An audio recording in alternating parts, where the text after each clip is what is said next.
భారతీయులు ప్రతిష్టాత్మకంగా భావించే కైలాస మానస సరోవర యాత్ర మళ్లీ ప్రారంభం కాబోతుంది.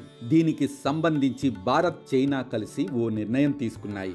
కరోనా కారణంగా కైలాస మానస సరోవర యాత్ర ఆగిపోయింది. ఆ తర్వాత రెండు దేశాల మధ్య సరిహద్దుల్లో నెలకొన్న ఉద్రిక్త పరిస్థితులతో ఇన్నాళ్ల పాటు ఈ పవిత్ర యాత్రను నిర్వహించలేదు. ఇప్పుడు మళ్లీ వేసవిలో ఈ యాత్ర ప్రారంభం కానుంది.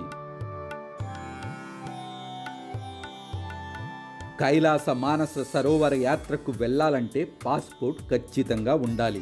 ఈ జనవరి 1 నుంచి 18 ఏళ్ల నుంచి 70 ఏళ్ల వయసు మధ్యలోని వారై ఉండాలి. బాడీ మాస్ ఇండెక్స్ 27 కంటే తక్కువ కలిగి ఉండాలి. శారీరకంగా దృఢంగా ఉండి ఆరోగ్యవంతులుగా ఉంటేనే ఈ ఆధ్యాత్మిక యాత్రకు అర్హులు. కైలాస మానస సరోవర యాత్రను పూర్తి చేయాలంటే ఒక్కో భారతీయుడికి 1,40,000 నుంచి 1,50,000 పైనే ఖర్చు అవుతుంది.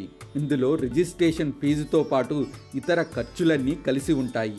యాత్రకు వెళ్లే వారికి చైనా వీసా కోసం కొంత చెల్లించాల్సి ఉంటుంది.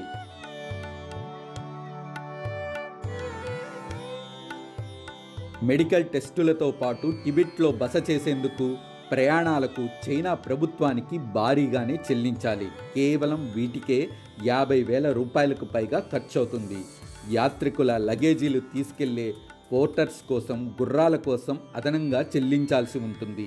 ఇలా మొత్తం కలిపి దాదాపు 1,50,000 దాకా కైలాస మానస సరోవర యాత్రకు ఖర్చవుతుందనే అంచనా ఉంది.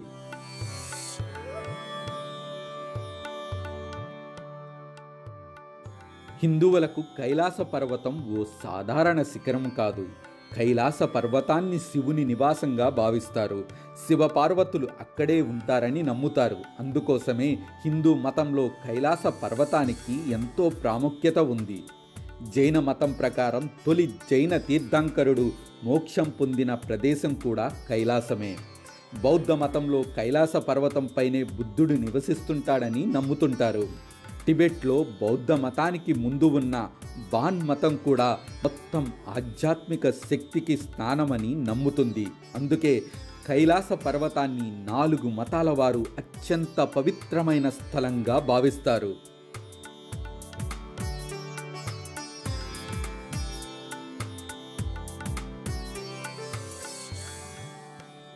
సముద్ర మట్టానికి 22,000 అడుగుల ఎత్తులో ఓ రాతి పిరమిడ్లా కనిపించే శిఖరమే కైలాస పర్వతం. ఎప్పుడూ మంచుతో కప్పి ఉండే ఈ పర్వతం అచ్చం శివలింగంలా కనిపిస్తుంటుంది. ఈ పర్వతం స్వయంభువు అని నమ్ముతారు. ఈ పర్వతాన్ని దర్శించుకునేందుకు వెళ్ళే యాత్రికులు అక్కడ కైలాస పరిక్రమ ఆచారాన్ని పాటిస్తారు. ఈ శిఖరం చుట్టూ చేసే ప్రదక్షిణనే కైలాస పరిక్రమంగా పిలుస్తారు. ఈ ప్రదక్షిణ పూర్తి చేసేందుకు 2 నుండి 3 రోజులు పడుతుంది.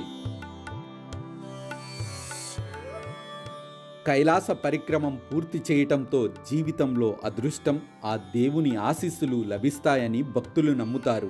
దీన్ని ఆనుకునే మానస సరోవరం సరస్సు ఉంటుంది. ఇది స్వచ్ఛతకు, మోక్షానికి మూలంగా పరిగణిస్తారు. అందులో సాక్షాత్తు దేవతలు వచ్చి స్నానమాచరిస్తారనే నమ్మకం ఉంది. అందుకే ఈ కైలాస మానస సరోవరం యాత్రకు ఇంతటి ప్రాముఖ్యత ఉంది. ఈ పవిత్ర యాత్రను అంతిమ తీర్థయాత్రగా పరిగణిస్తారు. ఈ యాత్ర జ్ఞానోదయం కలిగిస్తుందని, కొత్త జీవితాన్ని ప్రారంభించేలా మనసుని మారుస్తుందని చెప్తారు.